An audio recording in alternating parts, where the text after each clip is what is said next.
আসসালামু আলাইকুম। আজ আমার খুব পছন্দের একটা উদাহরণ আলোচনা করব। আপনাদের হাত উঁচু করাটা খুব জরুরি না, তবে আপনারা যদি করেন তাহলে আমার খুব ভালো লাগবে।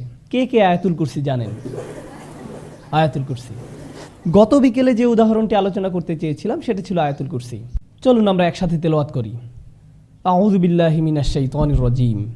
আল্লাহু লা ইলাহা ইল্লা হুয়াল হাইয়ুল কাইয়্যুম লা তাখুযুহু সিনাতুন ওয়ালা নাওম লাহু মা ফিস সামাওয়াতি ওয়া মা ফিল আরদ মান যাল্লাযী ইয়াশফা'ু 'ইনদাহু ইল্লা বিইযনিহি ইয়া'লামু মা বাইনা আইদিহিম ওয়া মা খালফাহুম ওয়া লা ইউহীতুনা বিশাইইন মিন 'ইলমিহি ইল্লা বিমা শা'a ওয়াসি'a কুরসিয়্যুহুস সামাওয়াতি ওয়াল আরদ ওয়া লা ইয়াউদুহু হিফযুহুমা ওয়া হুয়াল আলিয়্যুল আযীম।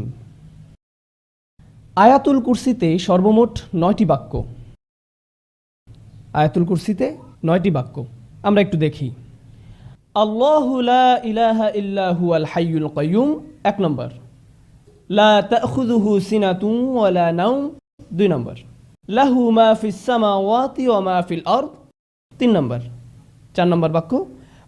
মান যাল্লাযী ইয়াশফা'ু 'ইনদাহু ইল্লা বিইযনিহি 4 নম্বর। ইয়া'লামু মা বাইনা আইদিহিম ওয়া মা খালফাহুম 5 নম্বর। এরপর ওয়ালা ইউহীতুনা বিশাইইন মিন ইলমিহি ইল্লা বিমা শা'a 6 নম্বর। এরপর ওয়াসি'a কুরসিয়্যুহুস সামাওয়াতি ওয়াল আরদ 7 নম্বর। ওয়ালা ইয়াউদুহু হিফযুহুমা 8 নম্বর। ওয়া হুয়াল আলিয়্যুল আযীম 9 নম্বর। 9টি বাক্য। প্রথম বাক্য আল্লাহু লা ইলাহা ইল্লা হুয়াল হাইয়ুল কাইয়্যুম, একটা চমৎকার বাক্য যেটি শেষ হয়েছে আল্লাহর দুটি নাম দিয়ে। কি সে দুটি? আল হাইয়্যু, আল কাইয়্যুম, চিরঞ্জীব এবং সবকিছুর উৎস। পৃথিবীর সবকিছু সৃষ্টি করেছেন এবং নিয়ন্ত্রণ করছেন তিনি। বিস্ময়কর হলো শেষ বাক্য। লক্ষ্য করুন প্রথম বাক্য, এখানে এমন কিছু আছে যা কিনা শেষ বাক্যেও আছে, আর তা হলো ওয়া হুয়াল আলিয়্যুল আযীম। প্রথম বাক্যে আল্লাহর কয়টি নাম রয়েছে? প্রথম বাক্যেও আল্লাহর 2টি নাম রয়েছে এবং শেষ বাক্যেও আল্লাহর 2টি নাম রয়েছে। আচ্ছা, দ্বিতীয় বাক্যটি কি? দ্বিতীয় বাক্যে যাওয়ার আগে সিকিউরিটি গার্ড নিয়ে একটু কথা বলি। সিকিউরিটি গার্ডের চাকরিটা খুব কঠিন। ব্রিটিশ সিকিউরিটি গার্ড দেখেছেন? অদ্ভুত টুপি পরা, মাথায় রসের হাড়ির মতো। খুব কঠিন। এই দায়িত্ব যদি আপনাদেরকে দেওয়া হয়, পেশায় যদি আপনি একজন সিকিউরিটি গার্ড হন, আপনার সামনে একটা সিসিটিভি আছে, তাকিয়ে থাকতে হয় ঘন্টার পর ঘন্টা, একই দৃশ্য, নড়াচড়া নেই, দেখছেন তো দেখছেনই, 12 ঘন্টা 8 ঘন্টা। এটা কি খুব মজার কাজ? আপনি যদি কিছু পাহারা দেন তাহলে কি ঘটবে? আপনি ক্লান্ত হয়ে পড়বেন, আপনার ঘুম আসবে। যেমন সিনেমা হলের গার্ডদের কথা ধরুন। আপনারা তো ধার্মিক, আপনারা অবশ্য সিনেমা দেখেন না, যদিও অনেকে দেখে। সিনেমা হলে যখন সিনেমা চলে, ভিতরে হয়তো কোনো মারপিটের দৃশ্য চলছে, বাইরে একজন সিকিউরিটি গার্ড আছেন, ভিতরে লোকেরা উপভোগ করছে, কিন্তু গার্ড ঝিমোচ্ছেন। হঠাৎ করে তিনি লাফ দিয়ে ওঠেন। এটা খুব সাধারণ দৃশ্য। সিনেমা হলের গার্ডরা, তাদের ঝিমুনি আসে। আল্লাহ তাআলা বলছেন তার নিজের সম্পর্কে, লা তাখুযুহু সিনাতুন ওয়ালা নাওম। তন্দ্রা। তন্দ্রা কখন আসে? যখন আপনি ক্লান্ত, আস্তে আস্তে আপনার চোখ বুজে আসে, আপনি ঘুমাচ্ছেন না কিন্তু আপনার ঘুম পাচ্ছে। ওই যে ওনার মতো। আমি মজা করলাম, জাস্ট মজা। এই তন্দ্রা বা ঝিমুনি কি বলে? সিনা। তন্দ্রা বা ঝিমুনির পরে কি আসে? নাওম। প্রথমে আসে সিনা। সিনা হলো, ধরুন জুমার দিন আমরা মসজিদে যাই, খতিব সাহেব শুরু করেন ইন্নাল হামদুলিল্লাহ নাহমাদুহু ওয়া নুসাল্লি। এটা হলো সিনা, ঠিক আছে? এরপর যখন তিনি বলেন আইয়ুহাল ইখওয়াতুল কিরাম, এটাই হলো নাওম। এটাই হলো নাওম। এই হলো মূল পার্থক্য সিনা এবং নাওমের মধ্যে, তন্দ্রা এবং ঘুমের মধ্যে।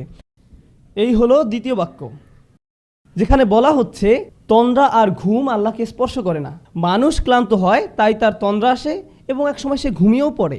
আবার অনেক সময় আমরা বলি না না না আমি ঘুমাইনি, এমনি একটু চোখ বন্ধ করে রেখেছি, এখনই উঠে পড়ব। কিন্তু দেখতে দেখতে ঘুম, একদমই খবর নেই। ওকে, এই হলো ব্যাপার। সিনা বা তন্দ্রা নিয়ে আমার খুব ভালোই অভিজ্ঞতা আছে, কারণ পেশায় আমি একজন শিক্ষক। সুতরাং আপনিও যদি শিক্ষকতা করেন তাহলে আপনার ঘুমবিদ্যা বা ঘুম বিজ্ঞানের উপরে মোটামুটি একটা পিএইচডি হয়ে যাবে, কারণ সামনে থেকে আপনি সব ছাত্রের চেহারা দেখতে পান। মেটাল ডিটেক্টর দিয়ে মানুষের শরীর চেক করতে দেখেছেন নিশ্চয়ই, সেভাবে ছাত্রদের ব্রেনও আপনি চেক করতে পারবেন। ক্লাসের ফাঁকে ফাঁকে মাঝে মাঝে মাথাটা একটু উপর নিচ করে নিলেন। এই হলো দ্বিতীয় বাক্যের আলোচনা, ঘুম না ক্লান্তি ও ঘুম নিয়ে, তন্দ্রা এবং ঘুম সম্পর্কে। শেষ দিক থেকে দ্বিতীয় বাক্য কি?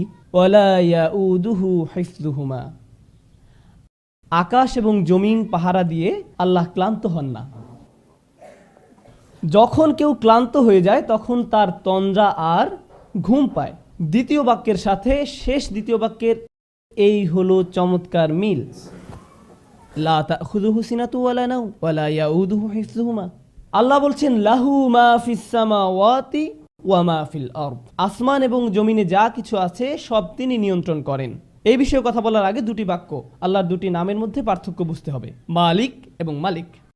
আল্লাহর দুটি নাম মালিক ও মালিক, দুটি শব্দের মধ্যে পার্থক্য ধরতে পারলে আয়াতটা বুঝতে সহজ হবে, এই জন্যই বলা। মালিক শব্দের অর্থ অধিকারী, মালিক অর্থ অধিকারী, আর মালিক শব্দের অর্থ আগে একবার বলেছিলাম, মালিক অর্থ রাজা। রাজা আর অধিকারীর মধ্যে কোনো পার্থক্য আছে? আছে। আপনি আপনার কলমের মালিক, কিন্তু আপনি বলেন না যে আমি এই কলমের মহান রাজা। আপনি এমনটা করেন না, কারণ আপনি জানেন এটা একটি হাস্যকর কথা। বুঝতে পেরেছেন? মালিক হয় ছোট জিনিসের, আপনি হতে পারেন গাড়ির মালিক, কম্পিউটারের মালিক, মোবাইলের মালিক, কিন্তু আপনি এর রাজা নন। রাজত্ব শব্দ ব্যবহার হয় বড় কিছু বোঝাতে। এখানে আরেকটা সমস্যা, মালিকানা ব্যবহার হয় সম্পত্তির ক্ষেত্রে, এর ব্যবহার সম্পত্তির ক্ষেত্রে, কিন্তু রাজত্ব এমন নয়। আপনারা জানেন রাজা একখণ্ড জমি বা একটা গাছের উপর রাজা নন, তিনি একটি ভূখণ্ডের বসবাসকারী মানুষের রাজা। রাজত্ব একটা দেশের মানুষকে নিয়ন্ত্রণ করার জন্য, আর মালিকানা ব্যবহৃত হয় সম্পদের জন্য, দুইটা ভিন্ন জিনিস। এখন আল্লাহ বলছেন লাহু মা ফিস সামাওয়াতি ওয়া মা ফিল আরদ, আকাশ জমিনে যা কিছু আছে সব কিছুর মালিক তিনি। এখানে কিসের কথা বলা হয়েছে? মালিকানার কথা। এই বাক্যটা মালিকানা সম্পর্কিত, আর মালিকানা হয় ছোট জিনিসের, তার মানে প্রত্যেকটা ক্ষুদ্র জিনিসের মালিক আল্লাহ। ওকে, শেষ দিকের 3 নম্বর বাক্যটি কি কারো মনে আছে? ওয়াসিআ কুরসিয়ুহুস সামাওয়াতি ওয়াল আরদ, তার রাজত্ব কর্তৃত্ব আসমান জমিনের সব জায়গায়। যেখানে আল্লাহ বলছেন তার রাজত্ব সম্পর্কে, তার কর্তৃত্ব সম্পর্কে, একদিক থেকে আল্লাহ সবকিছুর মালিক, আবার সবকিছুর রাজা, সবকিছুই তার নিয়ন্ত্রণে।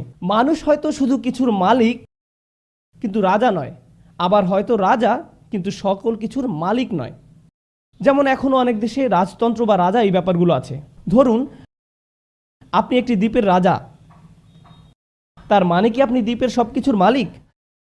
না, বরং আল্লাহ সবকিছুর মালিক এবং সবকিছুর রাজা। এটাই হলো বিষয়। কোনো ব্যক্তি যদি কোনোভাবে সব সম্পত্তির মালিক হয়েও যায়, তবে সে কি রাজা? এটা কি সম্ভব? সে হয়তো সম্পত্তির মালিক, কিন্তু রাজা আরেকজন আছেন। আপনি হয়তো সব সম্পত্তির মালিক, কিন্তু আপনার উপর রাজত্ব করছেন আরেকজন। অথবা আপনার রাজত্ব আছে কিন্তু সব সম্পত্তির মালিক আপনি নন। কিন্তু আল্লাহর দুটোই আছে, আল্লাহ একই সাথে মালিক এবং মালিক। আল্লাহ তার মালিকানার কথা বলছেন এভাবে, লাহু মা ফিস সামাওয়াতি ওয়া মা ফিল আরদ, তৃতীয় বাক্য। আর তার রাজত্বের কথা বলছেন ওয়াসিআ কুরসিয়ুহুস সামাওয়াতি ওয়াল আরদ। আচ্ছা, এবার চতুর্থ বাক্য কি? পিছন থেকে পড়ে আসি। আল্লাহু লা ইলাহা ইল্লা হুয়াল হাইয়ুল কাইয়্যুম লা তাখুযুহু সিনাতুন ওয়ালা নাওম লাহু মা ফিস সামাওয়াতি ওয়া মা ফিল আরদ। এরপর মান যাল্লাযী ইয়াশফাউ ইনদাহু ইল্লা বিইযনিহি, আল্লাহ বলছেন কে আছে তার কাছে তার অনুমতি ছাড়া শাফায়াত করবে। লক্ষ্য করুন, শাফা কি? শাফা শব্দের সহজ অর্থ হলো মধ্যস্থতা। আরও সহজ করে বললে শাফা মানে কারো মাধ্যমে যোগাযোগ করা। আরও সহজ করে বললে শাফা মানে কারো মাধ্যমে সুপারিশ করা। শাফা মানে আপনি চাকরি হারাতে বসেছেন, কিন্তু আপনার চাচা বা মামা ম্যানেজার, তিনি বললেন না না না না না, সে থাক, সে ভালো, তাকে রাখা যায়, সে ভালো। এটাই হলো শাফা। কিয়ামতের দিন যখন আমরা চরম বিপদগ্রস্ত থাকব, তখন কেউ একজন এসে বলবে, না না না না, সে থাক, সে আমার সাথে, তার জন্য সহজ করুন। আমরা চাইবো যেন আল্লাহ আমাদের জন্য রাসূল সাল্লাল্লাহু আলাইহি সাল্লামের শাফায়াত কবুল করেন, কিন্তু আল্লাহ বলছেন সেদিন তোমার জন্য সুপারিশ করতে কেউ আসবে না। তোমার চাচা, তোমার ভাই, তোমার বাবা, তোমার মা, অফিসের বস, কেউ না। কেউ বলবে না আল্লাহ সে সে ভালো, সে থাক। কেউ আসবে না, কেউ না। এখন তো এমন করার সুযোগ আছে যে তুমি আমার লোক, এই নাও ভিআইপি পাস, তুমি চলে যাও। না না না না না, সেদিন এই সুযোগ থাকবে না, কোনো ভিআইপি টিকিট থাকবে না। একমাত্র ব্যতিক্রম হলো যদি আল্লাহ কাউকে অনুমতি দেন। সুতরাং এই বাক্যে বলা হচ্ছে কারো কোনো ক্ষমতা নেই সুপারিশ করার যতক্ষণ না আল্লাহ তাকে অনুমতি দেন। কেউই সুপারিশ করতে পারবে না, কিন্তু একটু ব্যতিক্রম আছে। সেই ব্যতিক্রমটাই হচ্ছে গুরুত্বপূর্ণ। সেই ব্যতিক্রমটা হলো কি, যদি আল্লাহ অনুমতি দেন। বুঝা গেল? আচ্ছা, ওয়ালা ইউহিতুনা বিশাইইম মিন ইলমিহি, তারা কিছুই জানে না, তারা তার জ্ঞানের পরিধির কিছুই জানে না, ইল্লা ছাড়া, বিমা শা। চতুর্থ এবং ষষ্ঠ বাক্য দুটোই হলো আল্লাহর ঘোষণা এবং ব্যতিক্রম হিসাবে তার দেয়া সুযোগ সম্পর্কে। তার ঘোষণা হলো কারো সুপারিশ করার ক্ষমতা নেই, কিন্তু ব্যতিক্রম হলো যাকে আল্লাহ অনুমতি দেন। তাদের কোনো জ্ঞান নেই, কিন্তু ব্যতিক্রম হলো যাকে তিনি জ্ঞান দিতে চান সে। অন্যথায় তারা কিছুই জানে না। ওয়ালা ইউহিতুনা বিশাইইম মিন ইলমিহি ইল্লা বিমা শা। চতুর্থ আর ষষ্ঠ বাক্যের এই হলো চমৎকার মিল। প্রথম আর নবম বাক্য, দ্বিতীয় আর অষ্টম, তৃতীয় আর সপ্তম, চতুর্থ আর ষষ্ঠ। কি বাকি আছে? মধ্যের বাক্য। তিনি বলছেন ইয়ালামু মা বাইনা আইদিহিম ওয়া মা খালফাহুম। তিনি বলছেন তিনি মানুষের সামনে এবং পেছনে যা আছে সব জানেন। তিনি জানেন আয়াতের পেছনে যা ছিল এবং সামনে যা আছে। তিনি আয়াতের মাঝখানে এই বাক্যটা দিলেন আর বলছেন সামনে পেছনে যা আছে আমি জানি। কে এভাবে বলতে পারেন? কে পারেন? সুবহানাল্লাহ। এভাবেই আল্লাহ তার কথা বলেন, এভাবেই আল্লাহ তার বক্তব্য তুলে ধরেছেন। কেন আমরা বুঝতে পারি না? সমস্যাটা কোথায়? কারণ আমরা কোরআনকে একটা সাধারণ বইয়ের মতো পড়ে যাই, আমরা একটা সাধারণ লেখার মতো পড়ে যাই। আমরা গণনা করি 1 2 3 4 5 6 7 8 9। সাহাবায়ে কেরামরা কি এমনটা করেছেন? নাকি রাসূল সাল্লাল্লাহু আলাইহি ওয়াসাল্লাম তাদেরকে বলেছেন লক্ষ্য করো বাক্য নম্বর 1, বাক্য নম্বর 9, 2 নম্বর আর 8 নম্বর, 3 নম্বর আর 7 নম্বর? না, কারণ তিনি শুধু কোরআন বলে গেছেন, বক্তব্যের মতো তিনি শুধু কোরআন বলে গেছেন।